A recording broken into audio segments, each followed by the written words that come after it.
செய்பவன். தீராத காதலோடு திருவடியை தொழுபவர்க்கு திரவியமே தருகின்றவன். நீதாராள உள்ளமோடு தவக்கோலம் கொண்டு பெறும் தார்மீக பொருள் தந்தவன். தார்மீக பொருள் தந்தவன்.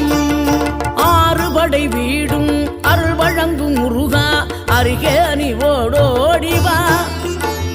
மூவிரண்டு முகம் ஜொலிக்க 6 கரங்களுடன் ஆதரவு